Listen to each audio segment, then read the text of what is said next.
microphone. Hey, guess what? It's time to begin with Bollox Talks and Tangents. Hi, honey, I'm home. We're scattered all over the place. We're making last-minute changes. If you watched the pre-show, you saw me running around and Lenny writing feverishly and Blake trying to get us to sit down where we needed to be. But appreciate you guys. It's 6:34. That means it's time for Bollox Talks and Tangents, and we got a great show. One of my favorite times of the week right now, 6:34. Yeah, it is. It is a fun time. We laugh and learn, and we laugh and learn together. Yes, which is always great. Lenny, our wait, I want to make sure I say it right. City of Long Beach, State of New York, former politician, and now podcast extraordinaire, joining me today in Studio B. It's a pleasure and a privilege to be able to do this. In Studio B, the Bollox Studio. Known as the parlor. The parlor. So the local parlance. The parlor is over to Lenny's left. And anytime you guys want to come in and sit in, we have 2 seats in the parlor that are welcome if you want to come and sit in the live show.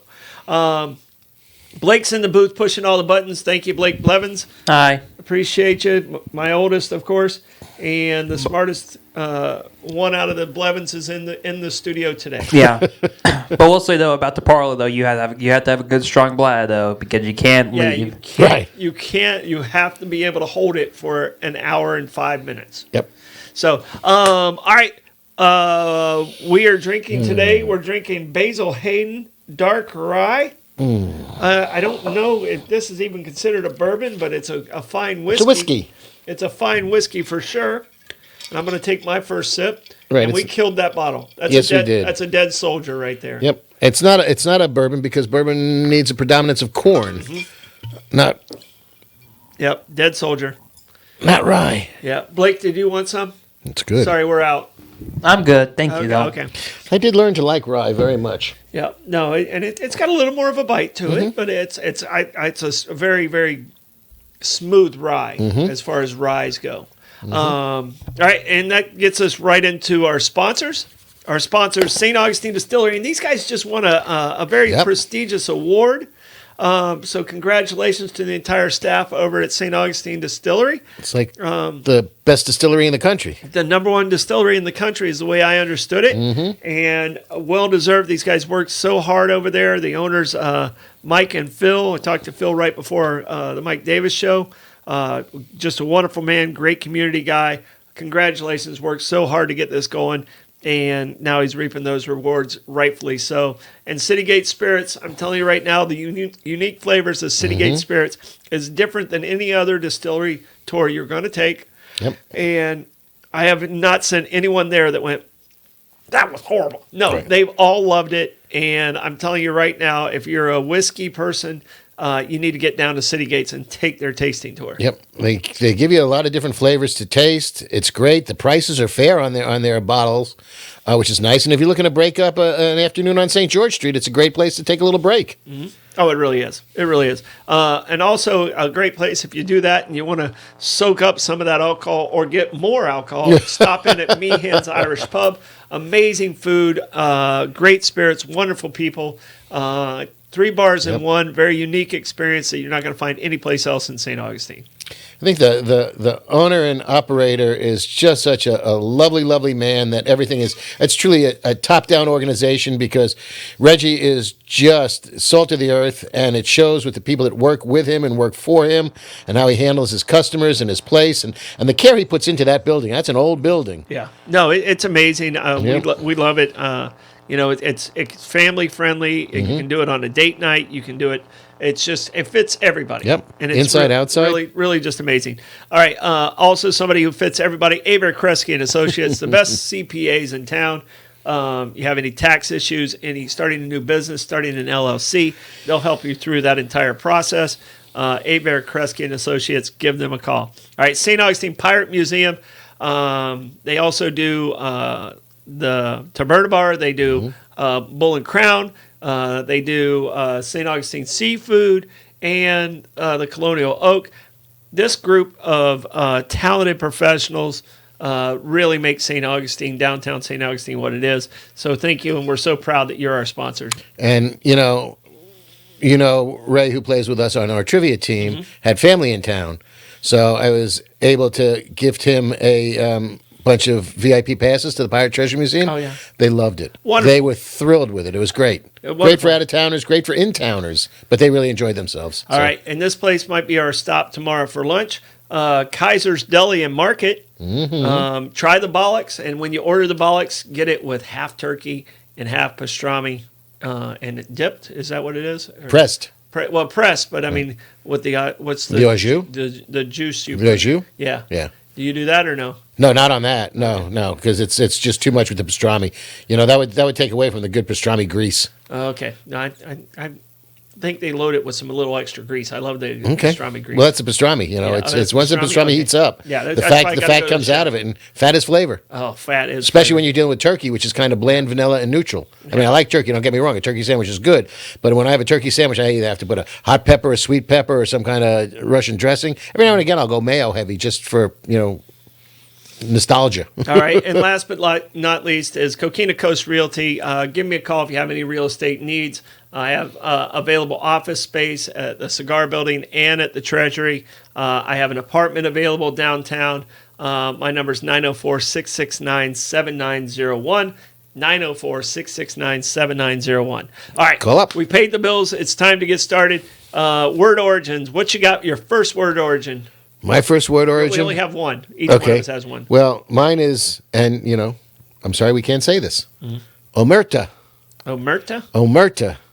Omerta is. The part of word origin is knowing what the hell the word means in the first place. Lenny. Ooh, well, if you were made man, you would know this. We're doing mobsters. We're doing the mob and mobsters today, and in the Italian mob, there was a series of rules. And one of them, and the last and the most important one for a long time, was the concept of omerta. Omerta. Which is, Omerta. Wait, I want to ask a question because Blake's more intelligent than I. Blake, do you have any idea what the word omerta is? I've never even heard it, and I watch a lot of mob shows. So I think I heard before. Like is it basically like I think I heard in terms of like President Emerita or something like that. So basically it's basically like an honorary title for someone. No, that would be Don. That would be the capo de tutti de capo. All right, the big boss. All right, Lenny. So you've already explained the two of us. Okay. So go ahead and crush the rest of the people out there's souls. Omerta is the concept of once you become a made man, once you join this thing of ours, the Cosa Nostra, which, by the way, the mafia, which none of which exists, should you know. It doesn't. It's very Fight Club-like. Yeah, it doesn't exist. But the concept of omerta is silence. It's a code of silence. You've broken omerta. I haven't, because I haven't ratted anybody out. But yes, and I'm also not a made. I'm also not a made man. Okay. I didn't bleed onto a religious icon with a flame and over a gun to become part of this brotherhood. Yeah. So, but once you're in, you can never rat anybody out. You can't turn on a brother, which is another made man. You can't ever talk to the cops or the authorities. It is a code of absolute silence. And that goes across all families. All the families in the entire Italian mafia, in the Italian mobs, exactly. Which was great right up until the point. So what was the origin of omerta? Well, it could come from the Neapolitan root of the word umerta, which is umerta, which means humility. So you have to have some humility about, this. Or a Spanish word, which is hombredad, which is fertility. So it's a combination of fertility and humility. And it's basically, you just keep your mouth shut. I mean, there are guys that did 25-year prison terms that they could have gotten out with, rolling over on somebody, and they didn't. They got in, they got out, and when they came out, they were celebrated. They were rewarded for their silence. And their families were always taken care of. Yes. Okay. But then, there were cracks in the dike, so to speak. And by 1963, and we'll talk about him a little bit more later, depending on how the evening goes, a gentleman by the name of Joe Valachi got pissed off, basically testified before Congress, and he said, I want revenge. And he ratted everybody out. And he was the first guy to start spilling the beans. Wow. He said, there's omerta, and I'm blowing it here. And, He ended up dying in prison. They didn't kill him, but he died in prison. Wow. Like John Gotti died in prison, but he was in prison for years and years and years. Never spilled the beans. His underboss, Sammy Gravano, went to prison. He said, "Yeah, I'm done with this," and started talking. Yeah. So when they sing, they sing. As a matter of fact, Well, you had a restaurant, several restaurants in New York. So Yeah. some of the families might have oh, absolutely. rubbed some shoulders with in this. Yeah. But okay, and we're going to get into that. And so Omerta, when did the term first start? You think it was in the early part of the? It came over the original five families. The original mobsters that came over in the late teens, early 20s, all came from Sicily. And you were not going to be a mobster if you weren't Sicilian by birth. So it was all Italian. Some people called it the Black Hand. Some people called it La Cosa Nostra, this thing of ours. Mafia is sort of a made-up term, though it carries on in Italy today. Omerta was this concept of when you join this organization, and it was a brotherhood. It was, a variation of a fraternal organization to a degree. That was it. You kept your silence, or you got whacked. So, and that was it. So it came about, I would say, in the 20s, as far as the concept of Omerta. When the five families developed, when the mafia developed, and they became the five families, that's when they set up these series of rules. And one of them was, we don't do narcotics. Well, that worked well until they started doing narcotics because they could make too much money doing it. And that became a schism between the five families, too. Yeah. Between the Bonanno family and the others, because they started trending in narcotics. And some of the old world mafioso thought it was just too much heat. It was too much exposure in that. So they didn't want to deal in drugs. It's not like they weren't making money doing everything else. Loan sharking, prostitution, pornography, hits. Extortion. We're still in word origins. Okay. Okay. You got one? You totally went down on a different tangent altogether. I let Lenny get away from me because I was distracted over here. Well, Omerta it's a very involved concept. Either you abide by it and you shut up, or you don't, and you either hide out in jail or you get dead. Yeah. So, all right, and you talked about hiding out. My word is a word origin. It is a barricade. Oh, okay. Okay. Yeah. And barricade comes from Middle French, Yep. and it came from I just saw this. French religious wars between the French Roman Catholics and the Calvinist Huguenots, and it literally means contains barrels or made of barrels. Right. You fill up barrels with rocks and crap. You fill up barrels with sand, and during this time, when we're talking about 1562 to 1598. They would stack barrels filled with rocks and use those as barricades. Yep. And that's where the term barricades is made with barrels. Is basically what it is.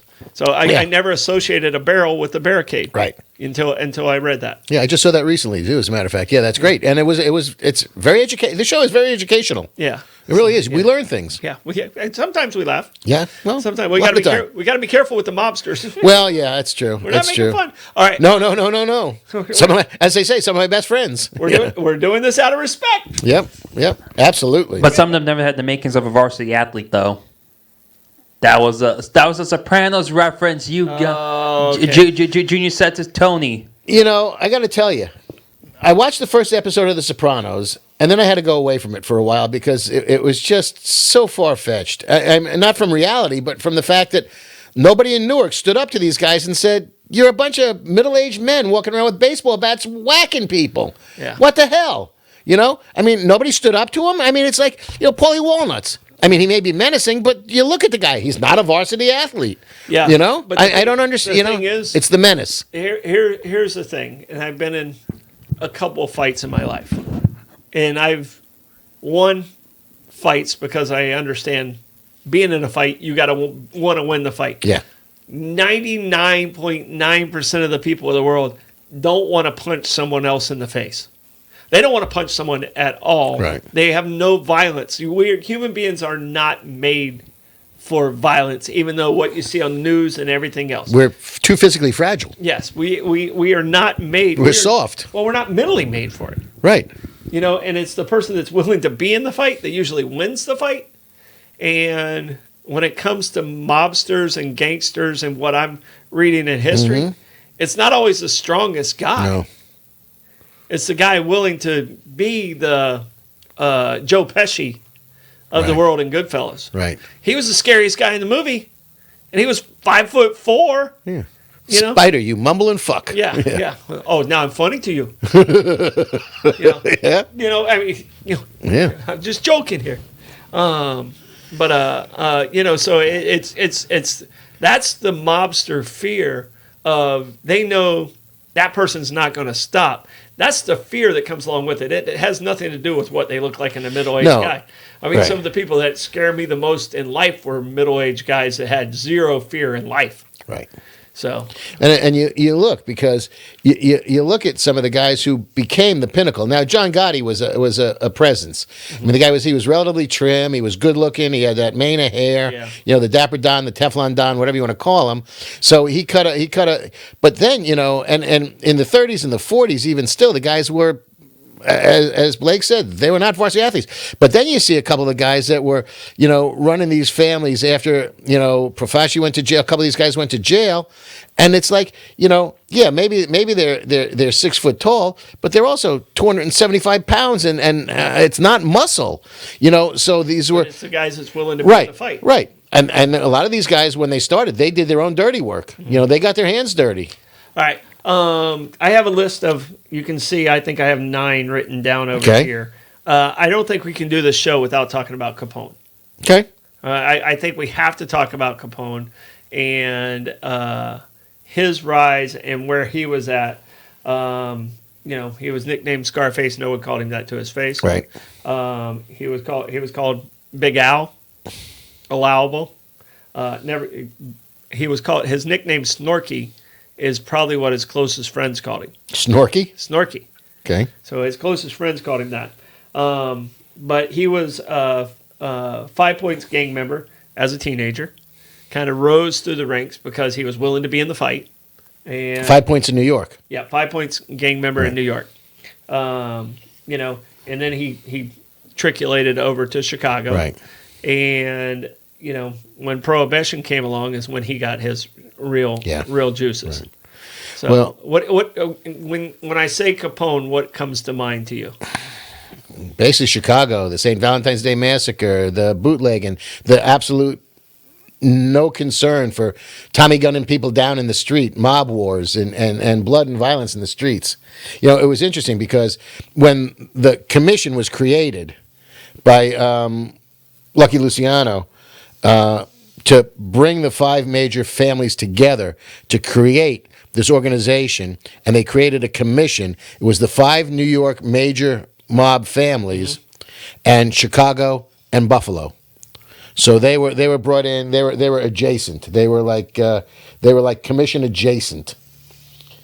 So it was kind of interesting that those guys were there, and I think that it was Chicago was Capone at the time because a lot of this stuff happened in the it started in the 20s.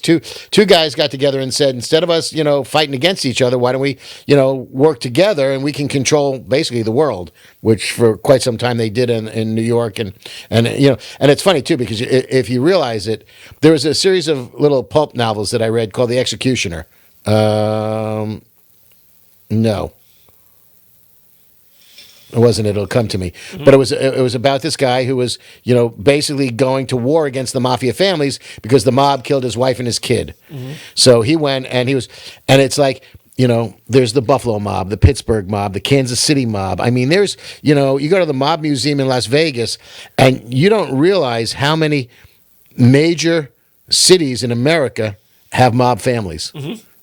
It's mind-boggling how much mob mentality there is and how much the mob controls unions and linen and If carding. they actually existed. Well, right. If there was such a thing, right. If they actually existed. Right. Yes, All right, Virginia, there's no mafia. With Capone, I think the stat that I saw, and I've seen it in a couple of different places, when he died, and he died of a heart attack. He didn't die of Syphilis? Syphilis.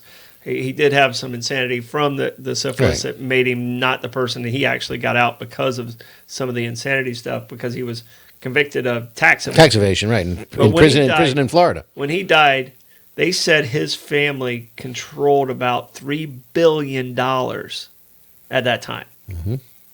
We're talking in 47. $3 billion in 1947. That is ridiculous. So I mean, And it wasn't legal money. no, it was completely laundered, and I mean, it was mostly started with alcohol, but it was still they were always running gambling and numbers. Yep. So Well, it was, you know, you look at something like New Skin or Amway or Avon or Mary Kay. You want to talk about a successful multi-level marketing program. Look at the mob. You know, they started. everybody gets a taste. All right, I have Albert, Anastasia, and Lucky Luciano next. Okay. Which one? You already mentioned Lucky. Okay. Which one do you want to go to, or do you have anything on Anastasia at all? Do I have anything on Anastasia? Absolutely, man. He was one of the prominents in, and it's ironic. Murder Incorporated. Murder Incorporated was a sub business of the five families in the commission, and these guys would you put a contract on somebody, and Murder Incorporated would take the contract, and they would go kill somebody, and it's between 1929 and 1941, they murdered somewhere between 400 and 1,000 people. And at the end of the day, Albert Anastasio got whacked in the barber chair. Yeah. He was killed in, where was it? It was in 1957 by Joey Gallo, who ended up getting whacked at Umberto's Clam House years later. I mean, this is the gift that keeps on giving. Yeah. So Albert Anastasio was just a killer. Yeah, it was the Gambino's family and the Genovese, right. Genovese family Right. that took out Anastasia. Right. So you had the five families that started were the Marzano family, the Mangano family, the Profacci, Luciano, and Gagliano. And they became the Bonanno, Colombo, Gambino, Genovese, and Lucchese families as time changed and as the bosses changed. So those were the five families. Those were the members of the commission with the rotating. It's like the Security Council with the rotating seat of Buffalo and Chicago. But yeah, Albert Anastasia, he was a cold-blooded killer. Cold-blooded killer. And again, he looked like his own dirty work. Oh yeah, absolutely. He did his own dirty work. All right, and Lucky did not do his own dirty work. No, but he Lucky Luciano put the commission together. He is the one, and he's considered the person that legitimized the mafia. Right, by making the commission. Exactly, the five families. By creating the families. Yep. What was his first name? Lucky. Charles. Well, to you. Yeah. Those of us who knew him well. Charles. Right. Yeah, you knew Lucky in 62? I got lucky, right, exactly. Not in 62. It was a little later. But he ended up getting deported. Right. He was arrested here for sex trafficking, kind of got out. What was the... They sent him back to Sicily. Omerta. Yeah. Yeah, he greased some palms and worked his way to where they released him to Italy. It's Sicily. Yeah. Not Italy, Sicily. There's a difference. Yeah. But the interesting thing is... Sicily's not in Italy? Well, not if he has the Sicilians. Okay. Where's Naples? East coast of the peninsula. Okay. Yeah. Was that in Italy? Yeah. Okay. Yeah. Because that's where he died. Yeah. Not Sicily. Yeah. Oh. I'm surprised he didn't get to Sicily. Yeah. But I'll put it to you this way: this is how powerful he was. When the commission and the higher ups had a meeting to get together to determine that they were going to put a hit on Bugsy Siegel, the man who basically created Las Vegas. Luciano couldn't come back to the country because he'd been deported. Yes. So they had the meeting in Havana, so that Luciano could go to this commission meeting in Havana and participate in the decision to hit. Was a made man. Correct. So it had to be an assigned hit. Yep. From a Don. And the sad part about that is Bugsy's best friend and his running buddy was Meyer Lansky. Okay. That's the other interesting thing. Murder Incorporated was started by a couple of Jewish guys. Yeah.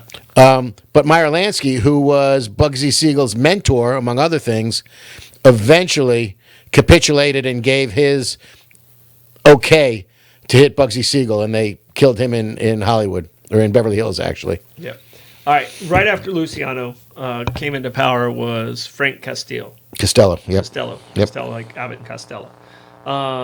he kind of rose through that family and came into power when Luciano went to prison. Right. All right. And the name of that family was the Genovese. Genovese. He was nicknamed the Prime Minister. Okay, I never heard that before. And he bought directly from East Asia during the Vietnam War, and introduced heroin into this lifestyle of where it was at. Was it Costello who brought in the heroin? I thought it was the Bonanno family. I thought it was Joe Bonanno. Yeah. Who was bringing in the heroin, because a lot of the families were, again, in the original commission rules, no narcotics. Even though you can make a lot of money doing it, it wasn't like they were poor. Yeah. So a couple of families did, says, and then it says here he used the East Asian connection during the Vietnam War to traffic heroin, effectively cutting off the activities of the Italian mob, who usually controlled trade. So he went directly to it and took care of it that way.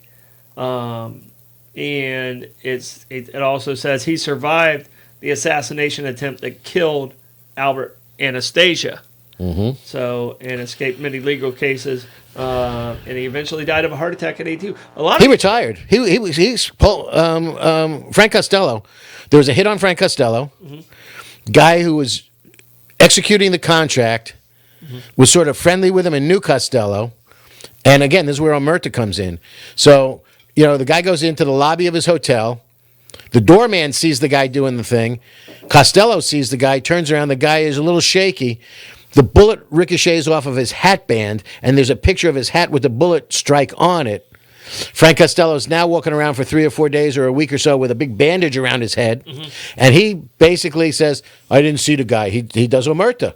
I didn't see the guy. I don't know who it was. It could have been anybody, but I never saw him. The doorman's going, it was him. The doorman wasn't Italian or in the mob. So the doorman was a witness to this. And then Frank Costello said, you know what? I'm going to take an early retirement. And retired, and lived to 82 years old. Yep. Which for a lot of these guys was impressive. But this is evidently it was him that they believe Mario Puzo's book, The Godfather, was named after, or was based after him. Okay. So I thought it would have been one of the more known names, like or one of those others. Well, at the time, Frank Costello was he was the big boss. Yeah, and he left behind $52 million when he died at the age of 82. Yep. All right. What are some of the ones you got over there? You got some different ones written down than I do over here. I've got these are the guys these are the rats. Joe Valachi, Sammy the Bull Gravano, who was a hitman for John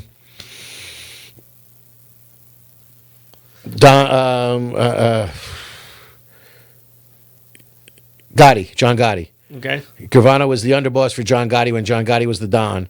And, he went to prison, and then he spilled the beans starting in 1991. But the fascinating one was a guy by the name of Joe Pistone. Okay.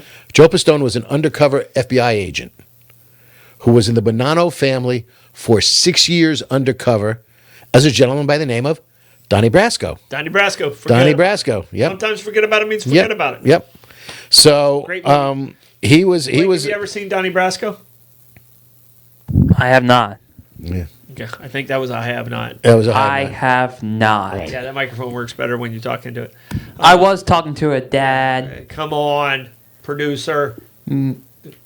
So, but Donnie Brasco is a great movie, and I guess it's the story of his life. I didn't realize that's the 6 actual years. name. Yeah, Joe Pistone. And the thing is when he came out and testified starting in 1982, the guys in the Bonanno family that had him as a family member for 6 years, they started getting whacked left and right. How can you have this rat in our family? And they were just bang, bang, bang. And the boss and 2 or 3 of the other guys were just whacked straight out. But the feds made it very clear to the commission and to the mobsters, do not put a contract out on Joe Pistone. Do not do that. Don't go after him, because then you'll have not that the entire weight of the FBI was, but they said, leave him be. You guys fucked up. He got in there. He was there for 6 years. You didn't know it. He's coming out. You lose, and there was a rift. So the commission became 4 families plus the Bonanno family because there was a schism. Then they didn't trust anybody. I think Al Pacino's character in that movie is one of my favorite mob characters of all the mob movies. And we talked about it over there. You said Goodfellas was your favorite on the Mike Davis show earlier, and I said The Godfather to me kind of set the tone in my love for the mobster movies. So Donnie Brasco. Yeah, 6 years. 6 years undercover, man. How do you not have acid indigestion from doing that, gosh, man? It's such a ballsy Oh move. man. And again, an unassuming looking guy. Yeah. All right. And we talked a lot about John Gotti. I have a John Gotti connection. Okay. If it actually exists. The Gambino crime family? No, the It was there. They were there. No, if they do. Right. We don't know if they do or not. Well, right. You're making an assumption. We're looking for plausible deniability You're here. making an assumption that he actually existed. But John Gotti, he had a lot of stuff in Florida. Okay. My roommate, his father, owns several marinas and lost a lot of marinas when he went to jail. Ah. And he did not speak. He did not talk. But my roommate always paid me, because my name was on the lease, always paid me in cash out of a duffel bag. Out of a duffel bag. Okay. The duffel bag was under his bed, and he always paid me in cash out of a duffel bag. And his family, all their properties got taken, all their luxury cars, all of that stuff got taken when he went to jail.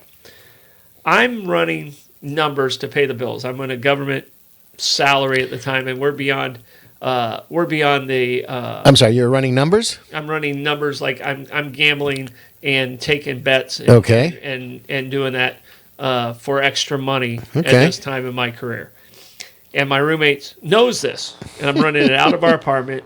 And it sucked because where I was at, I would have to take VCRs from my friends that didn't pay. Okay. Look at you, strong arm man. But you had to do it. That's hey, you forgive somebody once, you never collect again. You can't do that. But I mean, I was doing it to supplement my income. And I was doing this, and this is why I can't run for office, because of stories like this that I tell everyone about. And I'm coming home, and I'm living in Coquina Lakes apartment complex off of Pope Road. Okay, you know where that is. Yeah.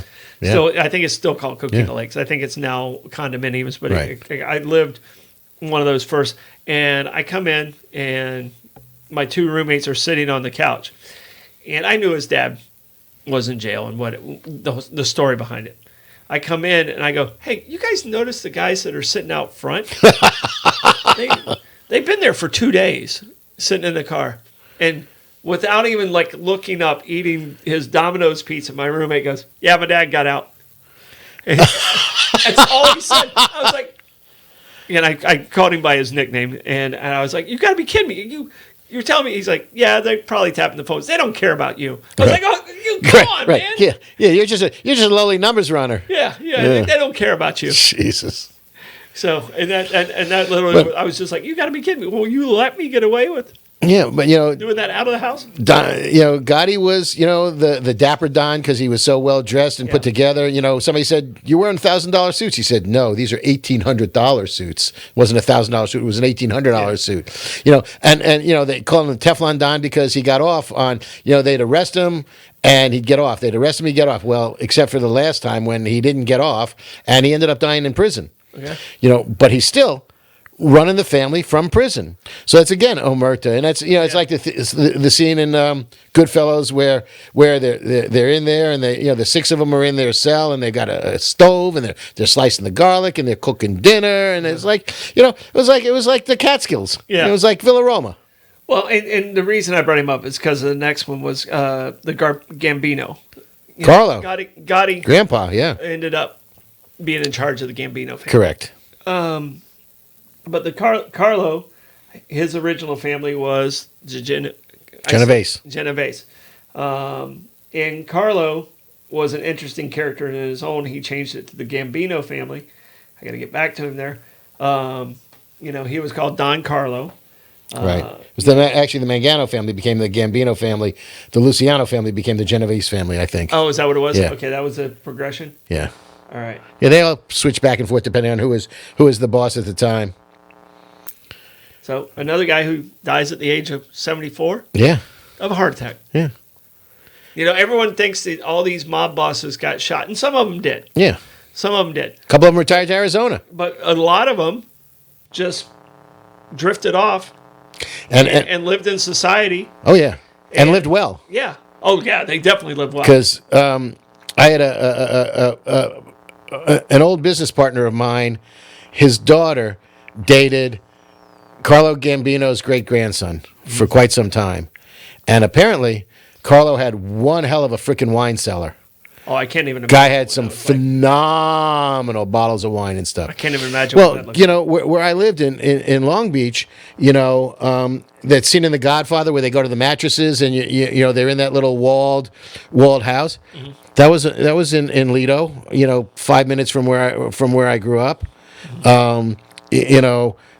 The Gambinos had a house also in Lido in a different place around the corner, and a buddy of mine was very good friends with Carlo's grandson. So it was really, and they handled the garment business and trucking and things of that nature too. So there was also division of, not division of labor, but division of what industries you controlled. Mm-hmm. Whether it was carting being garbage, whether it was trucking, whether it was the unions and the docks. It was fascinating. There was a serious business organization. Yeah, no, and it's amazing the different levels of the mob, and people are still. I mean, they still make mob movies today. There's still mobs today. And they're different. Sopranos, you said, was some of the most ridiculous things, but I really enjoyed the show. I did when I started watching. I finally got into it, but it took me a while because it's like, and again, it condones not only violence, but I mean, people just going to beat up people because they can. Mm-hmm. A lack of civility, no social contract. It's, I'm tougher than you are. I don't know, like is. He's telling we should do the sponsors, I think is what he's saying. Okay. All right. That's the black signal to talk about the sponsors. Well, I guess we can't talk about pizzerias because because the whole Pizzagate thing where all the heroin was coming in and being distributed through the pizzerias, and that was the Bonanno family again. The anchovies. Yeah. So no one orders anchovies. No. Yeah, but they sold a lot of them. They sold a lot of anchovies. Okay. All right. So let's talk about Coquina Coast Realty. Okay. Give me a call 904-669-7901. Kaiser's Deli and Market, get over there. They have a great little market, a wonderful deli, and amazing best sandwiches in town. Try the dips. Yeah. Making a lot of homemade dips that are fabulous. Excellent. Which would you suggest? I would suggest the I'm onion. there tomorrow. What should I buy? The onion dip.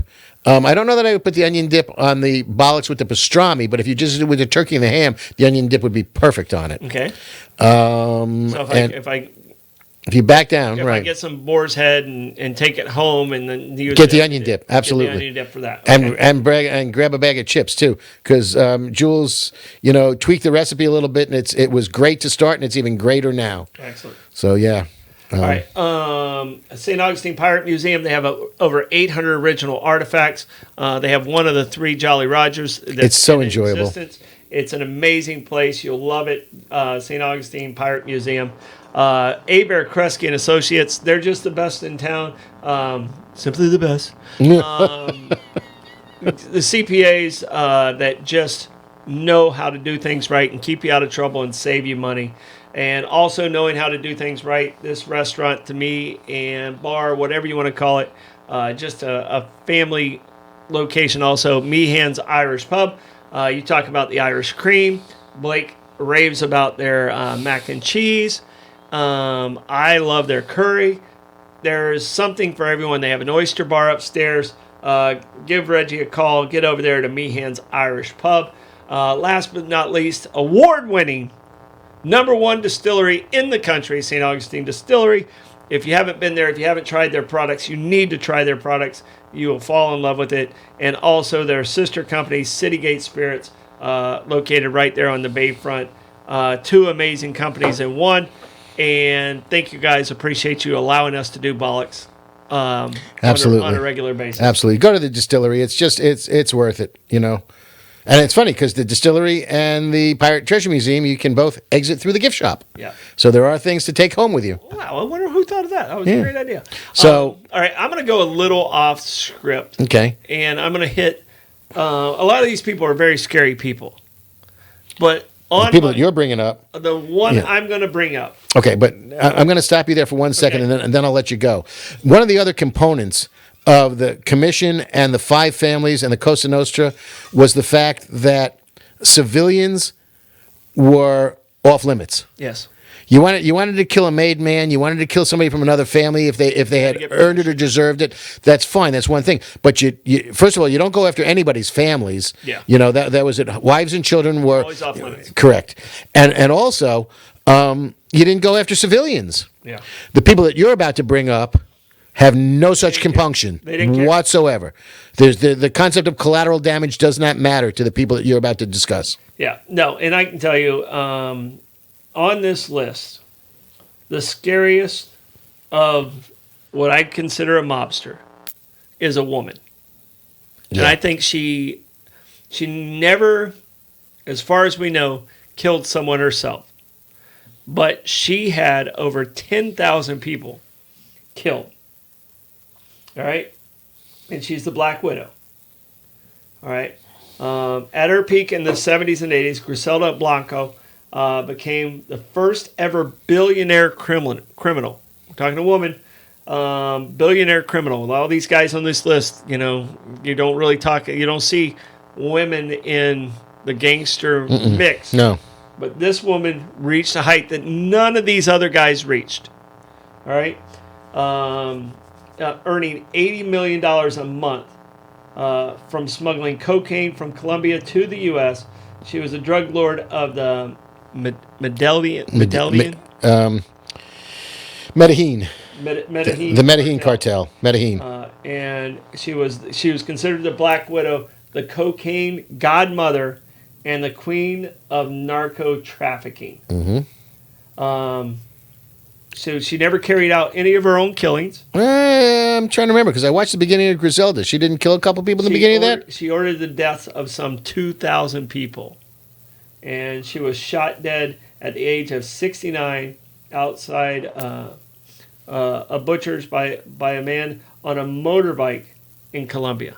So somebody came by. She went back to Colombia from Miami. Yeah. Because she was in Miami for ages. Yeah, and she had to go back to Colombia because too much heat on her in Miami. Mm. I guess Colombia, there was more heat. And boy, if you watch Modern Family, and you know the va-va-va-voom that is Sofia Vergara, Yeah.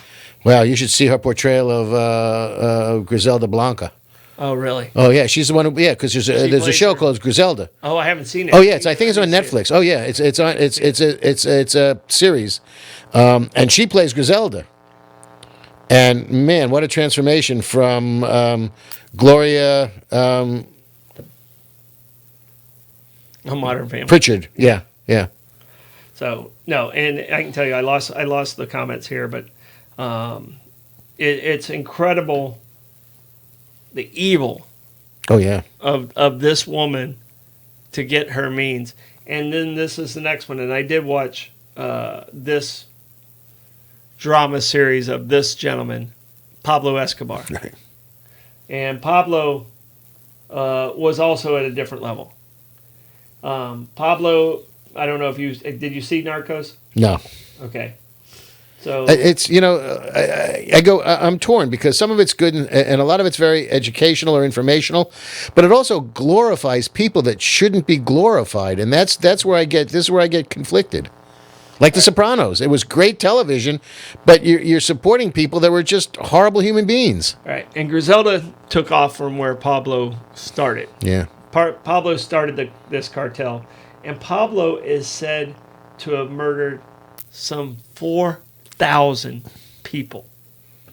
Yeah. 4,000. Yeah, it's a lot of people. That is. There's 16,000 people in the city of St. Augustine. There's less than that. Yeah. There's like 14,000.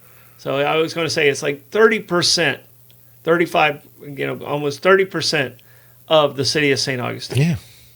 Is what he he murdered. I mean, that is the pure evil that comes in. And they were not all, mafioso or cartel members. No. I mean, a lot of them were, but still. Right. They're saying that at his peak, he supplied the U.S. with 70 to 80 tons of cocaine per day. Yeah. Per day. Yeah. That's a lot of snorting. Gosh. It's a lot of snorting. So, and basically, he was imprisoned in 92. He escaped a nationwide manhunt, eventually leading to him being shot and killed the day after his 44th birthday. So he died a very violent death, that he created a lot of very violent deaths in his career. Yeah. But I couldn't bring up mobsters and not bring up these two. Well, it's a whole different philosophy in all candor, because and by the way, and there's still mobs and there's still families and there's they're still out there. There's no doubt about it. And there's I was looking up to see who's running this family and who's running that family, and they're not to say that they're incidental, because they're still very, very powerful people in their communities, and they're still and a lot of it a lot of the mobsters do good. They do charitable work. They take care of the constituency. They're like politicians. Yeah. They take care of the constituencies, and that's how they stay in power until they don't, and then they're out of power. Just as opposed to not getting reelected, you're getting hit. So there's a distinction there in a lot of ways as well. But somebody like who is it? It's like Joey Colombo. Mm-hmm. Joe Colombo took umbrage to the fact that the Italian Americans were being besmirched as only mobsters and mafiosos. So he created the Italian American Civil Rights League, which at one point in time had like 100,000 members, and he would have these huge rallies, and it was, we're Italians, we're not mobsters. Well, he was a mobster, don't you? But, and so he's there, and he's at a rally, the second annual rally in Columbus Circle in Manhattan, and he's there, and some guy, under the guise of being a photographer and a videographer, walks up to him and shoots him. Mm-hmm. Kills him. Well, he doesn't kill him, actually. He shoots him right there in the middle of 10,000 people. As the cops grab this guy, one of Joey Colombo's bodyguards or it's just crawls between the legs of a cop and shoots this guy, the killer, shoots him dead and gets away. Mm-hmm. Mind-boggling. Colombo's not dead. He's in a coma for 7 years before he dies. Oh, wow. Yeah. Wow. Yep. That's crazy. Yeah. All right. So, and I want to talk a little bit about how you feel the mob came to be. I mean, we talk about what I'm reading as it comes out of the ghettos of New York and some of those things. At that time. Ellis Island, yeah. And when you get here, that American dream of when they come across the ocean wasn't truly believed, and they thought it was going to happen quicker than that, and some people took some shortcuts. What do you think? You think from the mob sprung out of immigration? Sure. The American mafia, yeah, 100%. It was all Sicilian. Do you think that controlled immigration, to take it to modern times, do you think controlled immigration, because I deal with a lot of very strong working, the people that I deal with coming from other countries, hard in the workers, construction industry, they're sending 50 to 70% of their money back. Sure. They're living 8 people in a house. Yeah. But they're trying to get their family from Honduras or from Ecuador or wherever their families are from, in Mexico. They're hardworking, quality human beings that I see, that I deal with. But I know there's bad also. MS-13. And I think it's the same going back 130 years ago when Ellis Island was at its very peak. The ghettos were very, very strong. Do you think poverty creates the mobsters, or do you think the evil is the evil? I think the evil is the evil, because a lot of these people prey on their own community. Like MS-13 on Long Island, it came up. It's a Salvadorian gang. I believe it's from El Salvador. It might be Honduras, but I think it's El Salvador. preys on the Hispanic communities, and they're huge on Long Island, and it's young people. It's they're 18, 19, 20, 21, and again, they'll lure somebody to a park and they'll hack them to death with a machete and leave them there. Yeah. They use women, young girls, as lures to lure somebody into a place where they can murder them, and it's and they do extortion and evil is evil. Exactly. And don't forget, you had a whole Jewish mob. Like I said, Murder Incorporated was started by two Jewish guys. Yeah. So it's in Harlem you have the black mobs. You have it's everywhere, and it's all intramural. I had Lucas in there to talk a little bit about where he was at with the heroin and how he kind of took over Harlem. But I agree with you. I agree evil is evil and good is good, and I believe 99.9% of people are good. I hold to that. I hope we are correct. Yeah, and I truly hope we are correct too. So when you were growing up, all right, what year did you graduate high school? 1976, bicentennial. 76. It's great. Yeah. So a lot of red, white, and blue. Godfather came out in 72. Right. There were other mobsters, you dirty rat, and mobster stuff before Godfather, but I don't remember mobster movies or gang movies until The Godfather. So what predates Godfather to you? I mean, that to me is is the pinnacle of mobster movies and you had those Edward G. Robinson movies. Top of the world, Ma, top of the world, where he smashes the grapefruit into his girlfriend's or his wife's face, and on the waterfront.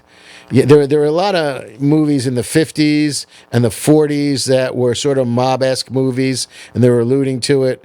Like I said, Edward G. Robinson was a big bad guy for a while. But I'm laughing because I saw I'm wearing a gangster hat. I didn't even think about this. I just looked at myself on the camera. I was like, well, I'm wearing a little bit of a gangster hat today. Well, if you're Peaky Blinders, yeah. Well, Peaky Blinders had the paper boy with the razor blade. Oh, yeah. So, yeah. But I'm laughing because I saw The Godfather with my mother and my father and my Aunt B, my father's sister, at the Valley Stream Drive-In, and I'm watching The Godfather in a drive-in theater with my family. Okay. And it was 72, so I was 14-ish. Mm-hmm. So. And like there was a couple of awkward scenes in there where Sonny's banging Kay against the door. Yeah, and and like I said, I didn't see Godfather until much later. I didn't see Godfather probably until I was in middle school. Yeah. And I think we had just got like HBO or something like that, and HBO might have been the only premium movie out there, what we call streaming now. Mm-hmm. But I didn't see it until I was probably middle school, high school, in early '80s. Did you read the book? I believe it or not, I only read the fourth one. Oh, okay. So Mario Puzo, man. Puzo. So I only read the fourth one. I did not read and the third movie sucked. And they never made. I don't know if they ever made the fourth one. I didn't read The Godfather because I already saw that one. I didn't read Godfather 2 because I already saw that one. That's tasty. Yeah, it's so good. Yeah. But I can tell you, that's kind of my barometer of gangster movies and things like that. Donnie Brasco. Yeah. I don't know if I've ever even seen the movie, but now I want to go see it because now I know who Donnie Brasco was. You haven't seen the movie? No. Oh, I thought you brought it up because you saw the movie. No, I you know what? We're watching History Channel had this great series, and it's interesting because I have 4 things to watch that I haven't yet. But they did 3 nights of 2 hours a night on the 5 families, and it started in the 20s when the 2 guys got together from Sicily and said, "Oh, we can run the world."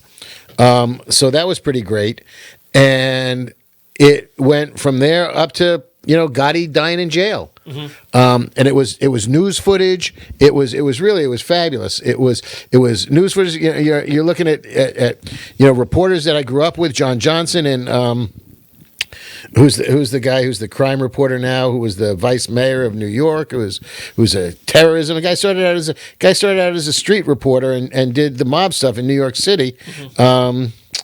It'll come to me. But he was like he's like the counterterrorism expert in the world and in Washington and everywhere. How much do you think the mob played into politics in the mid 20th century?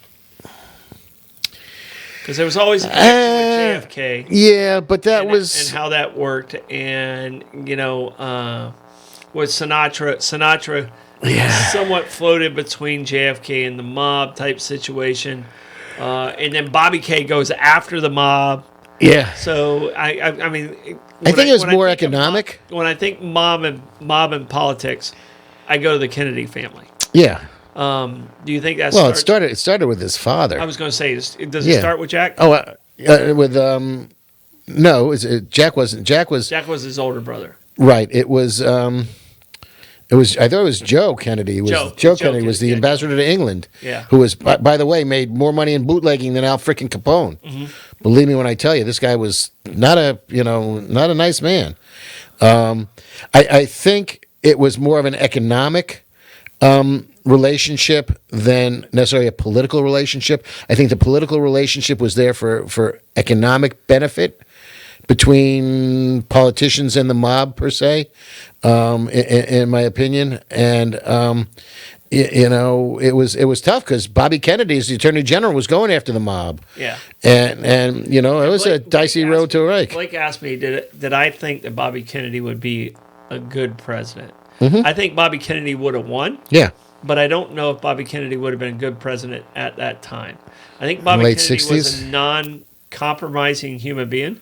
He was very Have you met his son? And stout what he believed in. Yeah.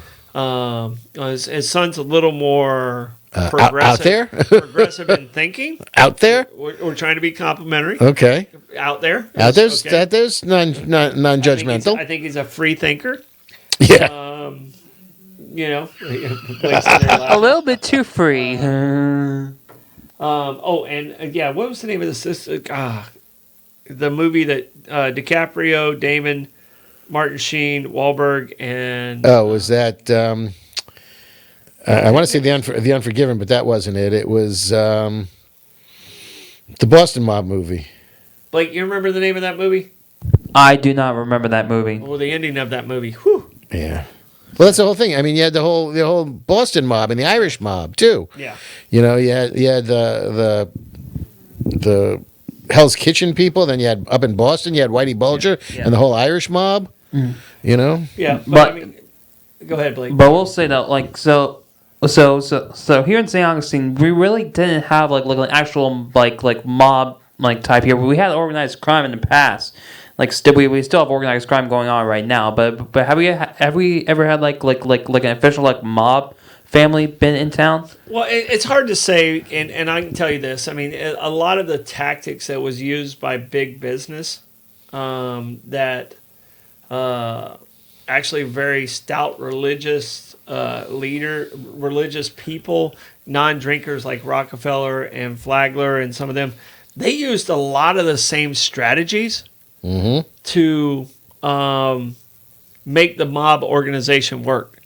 So they took some of the strategies of the true moguls of the world and instituted them into the mob to create the success of loyalty and some of the hierarchies that worked. Oh, and Robin came up with the Departed. Thank you, Robin. That was excellent. But so in a way, like what Henry Flagler did to what is now the Casa Monica, I believe it was called the Cordova. I think it was Frank Smith. Am I correct on that name? Franklin Smith. Yeah, who built the Villa Zareta, who taught Henry Flagler how to use coquina in concrete. Yeah, and then he built the Cordova, and then put him out of business. I think he spent over $1.5 million, and Flagler bought it from him for $325. So what Flagler did to him, Blake, to put him out of business is the deliveries that came in on the railroad, which was controlled by Flagler. He didn't get his deliveries on time for his guests.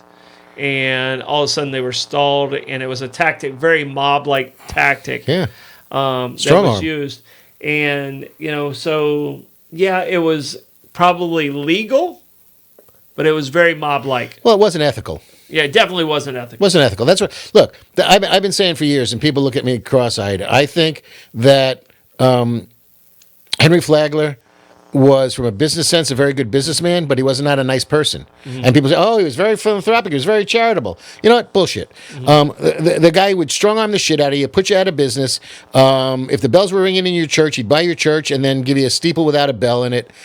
He was very protective of himself. The guy was as wealthy as you could be at the time. Yeah. He was one of the richest men in the country by far because of Standard Oil. Yeah. Because some guy stuck a pipe in Titusville, Pennsylvania, down 65 feet and found freaking oil in 1859. Colonel... Dawes. Wait, no, one dog. Drake? Colonel Drake. Colonel Drake. But I got Henry Flagler, Henry Flagler, and people don't understand this, his connection with Rockefeller didn't have that much money.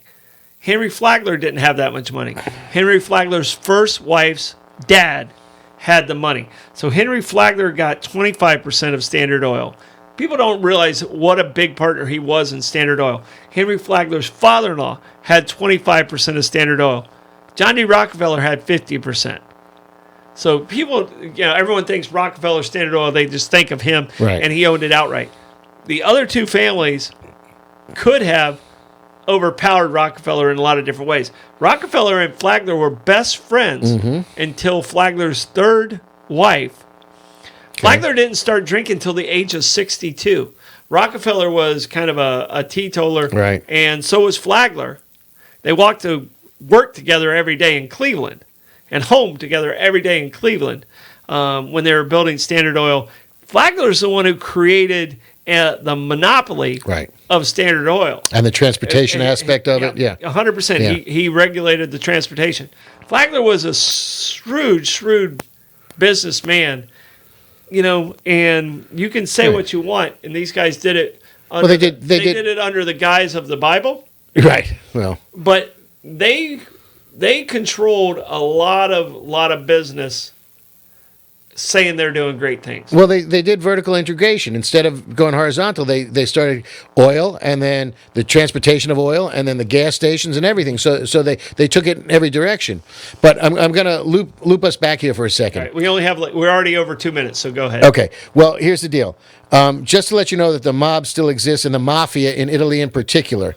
There's a woman by the name, or I believe it's a woman, but there's a person by the name of Tiziana Ronzio, who is in Rome, and in front of her house a couple days ago, an empty black coffin was left in front of this person's house. They're an anti-mafia crusader, and a black coffin was left at their doorstep, and the legend is it goes to the Casamonica family.